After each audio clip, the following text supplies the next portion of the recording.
Ladies and gentlemen, welcome Pachibanda Media. Takabata Live Prime TV. Tichitaura nehama dzatashanyira pa Love of Life Rehabilitation Center. Pane mabasa ari kuitwa atanga tichingonzwa. Saka nhasi tati tiuye kuti tinyatsonzwe information tichikupai mhuri yeZimbabwe nekuti vamwe tingave takasangana nezita kuti kune rehab yakadaro, asi nhasi tatitaure nehama dzedu dziri ipapo tichinzwa kuti zvakamira sei. Saka ndina mukoma wangu wandinawo muzora nhasi, tichaita kuti tinzwe zita rawo kuti ndiani. Right, indinonzi Kupiona Shemotonyuka. Okay. Yeah. Mukoma, munganitsanangurire life background yenyu kuti zvakamira sei kura kwenyu? Kura kwangu ndakurira Marondera. Yeah. Then wandazoenda secondary school yangu ndakaenda pa Maris Brothers Nyanga. From there ndo panatanga kugara Macheke. Ndapedza A level yangu ndikambotanga kudzidza kuChinwe University. Then ndakazodropa out. Ndakatanga pa UZ. Yes, saka izvo zvinchiri pa UZ but ndakambobva ikoko because ndiri kuno. So nhasi ndodera ndiri kubuda. Alright. Tinzwa kuti mama pindana nemadrugs nechichi. Madrugs ndoipa kuti mudrope kuchikoro like kwamamuri kuChinwe kwacho kwamunhu makadropa then pamazoendola neUZ. Yeah, tongodaro. Ndichiri kuChinwe ndo ini zvanishandisa ngere alcohol. Okay. So yeah, I started alcohol maybe pana nchiri ku secondary. Alright. But then zvakazotanga kuita serious ndaita university level kuChinwe. So I think it's one of the factors why ndakazodrop out ndichiri first year. Ndakupinda second year. Okay. Yeah, so never use it. Yeah. So I'm going to continue until I came here. Ndakatanga kuluza my lessons. Sometimes singaendi. Then I got to the point that I want collapse, blacking out. Okay. Pasiripo. Yeah. Until it was almost an ultimatum which you urufana kwenda kurehab before you continue. For my family. Yeah. Okay. What really pushed you kuti uye alcoholic to that level? I don't think there's something specific and was so the leader onto this. It's just that Kutanga, I said when I was in Chinwe, right? I started and it wasn't that serious at the time. Because it's more like I dropped out because I was given the course that I didn't want. Okay. Yeah. But then I took a gap year before I went to use it. So let's just say I had a lot of time on my hands. So it's alcohol. The more you drink, the more you want for the same effect. Okay. Saga bichana, I started taking more and more, and I started graduating from that weak stuff to the strong stuff. Okay. Yeah. Okay. Yeah. Until it was out of control. Saga. Tomorrow plus sinotika alcohol kana kuirowa manje. Nuko singachaita sober. Because one kune ma withdrawal effects. Alright. Kura kuti paunenge usina kunwa paya pane zvinenge zvichiitika kwauri zvokuti haukwanisi kusurvive without alcohol. You can survive but it's very very unpleasant. Okay. So iwe kutanga kwako is it because of friends like peer pressure like zvinoita vanhu zvaizvo kuti ndinonwa ndafarisa or something like that?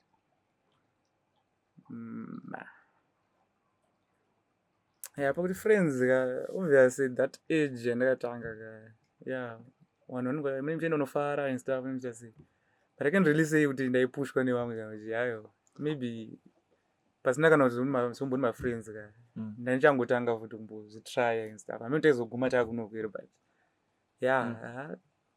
okay ndachangopfura nekunoku either way. Alright. Pane panasina unyatsokubvunza kuti iwewe wakatanga une makore mangani? Makore mangani? Yeah. I think about 19. Kwanzotanga kumwa cheko. Yeah, what you mean? What the first sip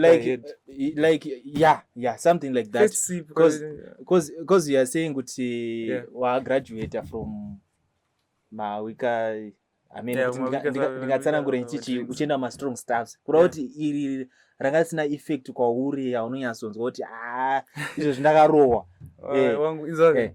Yeah, obviously ukaramba uchimwa nditi unosvika papoint yekuti iwe kuti ungofile kuti ndatipsy panapa kuti usvike ipapo nemahenkenga background wabuda ka zvina unongopinda matm woti nonga chibhodhoro chako orowa wezi ndograduate kwacho akuzi ungaswereka zuva rese uchirova magreen nemakurova cost benefit analysis exactly mari aizorambe ichitamba alright. So nyaya yekuti ukada kunorova rimwe bhiya rimwe rere rinenge chirwa navanhu vanenge vane mari unonoka kusvika udhakwe chichi unonoka kudhakwa mari ichipera but kana uine mari yacho inokwana unosvika.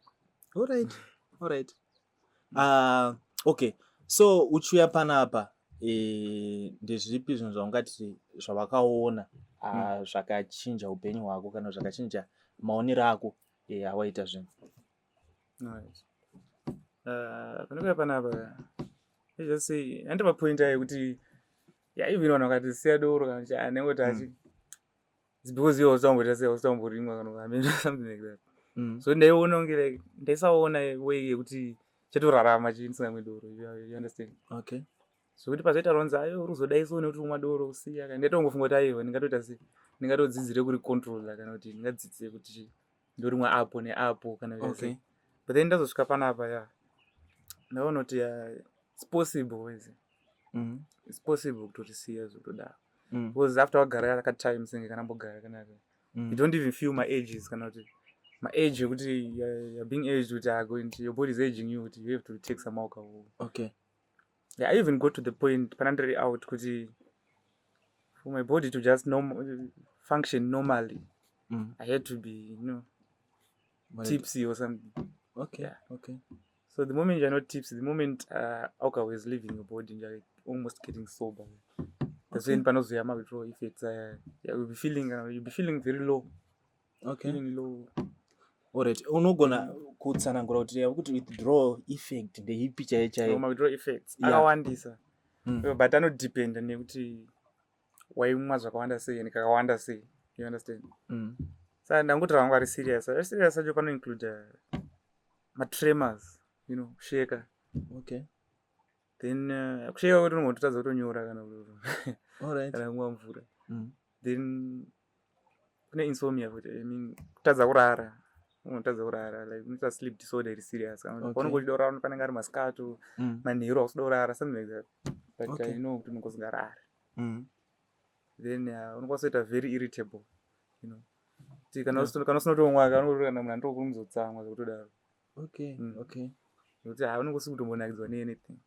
Yeah, but akawanda zvawo appetite unosingadya. Nice. Yeah, kudya unozodya wakadhakwa. Unoziva kuti kana wadhakwa unongoda zvinhu zvisoti. Yeah, maybe kudya kwacho uchazongodya kana mheno mazotengawo nyama magosha. Azvimbogutise obviously but watodya ndo ipapo pacho. Otherwise unosvika about life yako most of your time unongone hangover. Okay. Une hangover unongosina appetite. In the end, generally, it takes on your health. Yeah, I've noticed that. Because pandakauya kunoku, I started feeling kuti ndani like ndani more strength isn't. Ndambomuka ndakaroneta. Pane ndarara pacho ndomungoti nzota ndauzorora kana kuti aizi ndaro like I'm feeling good. You understand? Just feeling good. Yeah. Nana ngwa sinongofeel udaro. Ndongofeel udaro kana chi. Nambo, you understand? Okay. So panapa kwa yarini? Ndani month ndiri panapa. Okay. And yet kuti today ndopa uruboda. Ndobuda nase. Okay. Ungatsanangura kuti treatment yako like wauya treatment yako ungati yazokubatsira kuti uone kuti you can live without beer. Unokwanisa kutongoita zvakutoita chichi. Ungatsanangura kuti treatment yako yanga yakamira sei? Yes, with my whole experience here. Yeah, your experience here. Uchitry kubva mubhiya imomo chichi. Handikunyebera hangu. Pandakauya kuno handinyanyoita maproblems akawanda, especially panyaya dzekuti zvona chimbotaura zvema-withdrawal effects and stuff. Pandakatongoudzwa kuti uchaenda kurehab. Ndakatoona ndikuti hapana handisifana kuenda chiyari mahwani, saka ndakambotrya kusiya ukawanda ndega. Okay. Saka I know kuti the best way kuita sei kutanga kureduce mbichana. Saka pandakazouya kunongoyana ndatomboreduce. Saka obvious my first days panapa ndakareceive zvakanaka every time. Facility isiri kubhadharisa one. I think it was perfect. Vana vasi kubhadhara? Yeah. Okay. It was perfect. Saka uchisvika you see my doctors vanenge vachiuya. Pane doctor anongoona like my physical stuff and kozoita my psychologist, psychiatrist, I don't know. Izo vanouya futi, they see you, especially first day paunouya, and they will be coming every week vachitrack a progress yako. So they'll be asking you here and there, is there any problem? Okay. What uchitaura. Some of us even got sick, you know. Nenyaya yekusiya zvinhu izvozvo. But then because tatine madoctors vaipiwa mapills acho, the guys voita zakurara, they would be helped again. All right. Izvezvi vanhu vatasara navo, yeah. I think almost everyone is cool now. Okay. So, yeah. Then I was received and yeah, then pane zvinhu zvakawanda zvokuti like my activities, yeah, maybe mukamboswima. There's a gym kuseruko, I think you saw it. All right. So I think there's a lot to do with games, PlayStation, whatever. You can watch TV. Yeah, there are also duties, and sometimes we also go for outings. Okay. You know, especially some projects and stuff. Quite also goat farming, horticulture. All right. So we'll be learning a lot. Then the other thing is, you know, it's a Christian rehab. So Maxine, you wake up, my prayers, of course. Then morning devotion, you know. Morning devotion, we pay my prayer points and stuff. Most got my lesson. Yeah, we've been learning a lot. We've been learning a lot. So we do that every day. Maxine, then must carry the lesson and then after that you can do whatever you want. All right. Wokurota musingogumira pangoti muri kusiya so drugs but vanhu vari kunoradzwa light kana kuti pari kutry kudevelop a total person. Exactly, total person, I would say that. Okay. Yeah, because pandiri kuti malesson emaskatika usually they were not related to church or they just related to how do you say? Yeah, making a whole person what you're saying. Okay. Yeah, skills in life, skills you can use to make money, make a living. You understand? Also about manners and stuff, etiquette. Yeah, we've done that. So I think it was really cool being here for this month. Learned a lot. Yeah. Okay. So family yako like waya panapa if they show you, I know sinogona kunetsa kutaura support like checking on you like should I say chi. Yeah, my parents and my family. Yeah, I can say my family was 100% supportive. Yeah. My parents visited me once this month. Yesterday was the second visit actually. Okay. Yeah. Then my sister goes to church with us. So I was seeing her every Sunday. Yeah. Okay. That's a lot of support. So yeah, I think I'm cool with them. They were like 100%. Yeah, and emotional support inenge ida munhu, especially kana uri panguva yakadai so. In a period of a month you're saying visit ka 2. It's not bad. No, it's good. It's not bad. Yeah. It's not bad. Okay. What can you say to someone who is in your position? Yanga uri ari kutambudzwa nemadrugs or ari kutambudzwa nebeer, because inini I thought kuti kunzi munhu ari kurehab anditika angouya because he's taking drugs and you are saying you were just alcoholic. Yeah.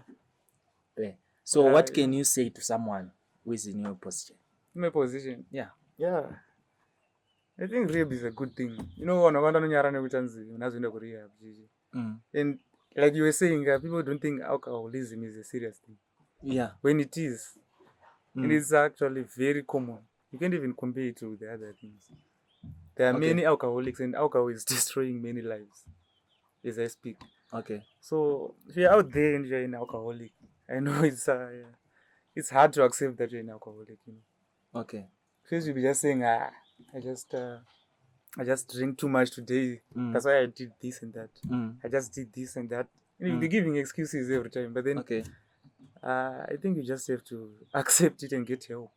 Okay. Yeah. And the other thing I have to say to anyone who might be watching this, and you are struggling with alcohol use, even other substances, it may not be your fault actually. It's addiction. So you need to. Addiction is one thing that you may not be able to fight it alone. You need to get help. All right. Yeah. So alcoholism should be taken seriously actually. Because when I was clean, I started seeing that many of the choices that I made were just like I was blindfolded. You'll be seeing. You'll be myopic actually. All right. Yeah. You'll be very myopic, short-sighted. So you start seeing clearer now. Okay. So I would get help. Yeah. You need it.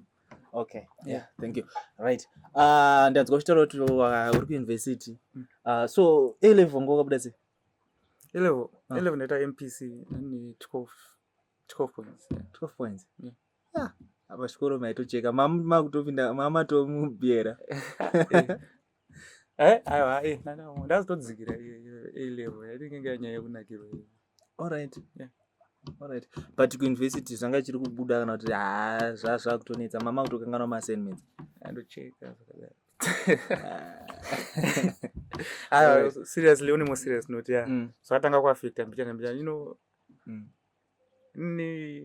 for O level I was a straight A student, but zvanda kuita varsity ndezombotora ma-distinctions ndasvika papoint yekuti ndasina basa nazo. All right. So long as ndinowana ka 50% kangu ndinoenda next nditori bored. All right. So long as chizobaya kudikinya ma weekends. Ndiri bored, but now ndikadzokera ndikatomboresume ndotombomake sure kuti zvishiri tambosiya basi.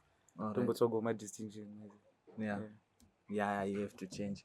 Ukataura panapa kuti wasiya light tozosangana newe. Zvinoitika manje vanhu ukambosangana antinonzi vamboonana havashayani. Tozokuwana uri pane imwe percent. Aiwa applies. Kuma tese one. Aiwa ona ka chimwe chandakangana kutaura kunaona kustruggle. Guys, addiction guys, soon like we kuno 1 month ka. Zvapera. Amazi. I think it's a battle and it's a battle for life. I'm not gonna win. Okay, it's something which is so ongoing. Like ndo hard. It was very easy to say alcohol. Kwanda kutobuda nchendo is going to be hard. It's going to be much harder. Yeah, because my temptations. Kuno kutasa vunzo. Masawira anokutengera. Wangu. Makoza aito mbotanga kutopinda ndiri kuno kuma weekends. But then ndo chimwe chinhu nditobuda apa first thing kutombotaya kutomboda. Kuzi distance achi. Ne vanhu vandai mwana udori. Okay. Because akunze ndokutori nebeto yese. All right. Kuroti rehab is an ongoing thing. Inotoda iwe wega chaiko kufighta. It's about your willpower. Kuzvida sei uda kusiya zvakaita sei. Otherwise kana usiri kuda panapa unongoita mande. Uchifoswa kuti unge uri panapa. Asi wakangomira kuti mande rako ripere kuti udzokere kuma drinks ako. So it's about willpower, but I think kunoku vanhu vakawanda vakatoya vachifoswa I think. But then ukauya wafoswa kunzi uye kunoku kana uchiteerera kumti lesson totaipiwa. I think in the end you see which where you develop a willpower to abstain from alcohol. All right. Which means even my parents or my relatives, they have a role to play after Panap. Yeah, I think they have a role to play, and that would be creating a conducive environment. Okay. Yeah, for you to be. No, you can say you're good, but then kumba maybe mune mari yenyu kune ka mini bar karapa pakakatositokodwa hapana kukiwa. That won't be fair, Okay. Yeah, I see. Because kune zvinhu zvakawanda zvinotrigger kuti munhu azode kutora zvinhu zvazvo, whatever it is. Okay. Maybe munhu akatsamwa, ajao ndikatsamwa atora madrinks okanganwa. Kafarisa. Saka zvinhu zvafana kunge zvingori laying around. Iwe wega kana willpower, you try to avoid places unozoti you encounter those triggers. Okay. Yeah. Thank you so much. Yeah, muri Zimbabwe ndokutaura kwatenga tichiita namukoma tapiwa nashe kupiwa nashe it's mukoma kupiwa nashe vatanga tichitaura nawo tichinzwa jeni yavo kubva kuchikoro kupinda kwavo mumadrugs uyezve nekusvika kwavaita parehab muzuva ranhasi vari kubuda. Saka mungachitsanangurira jeni yavo kuti tinzwewo kuti yakamira sei ndezvipi zvavanga vaisangana nazvo. Saka sunungukai kusangana nesu muzvikamu zvinotevera.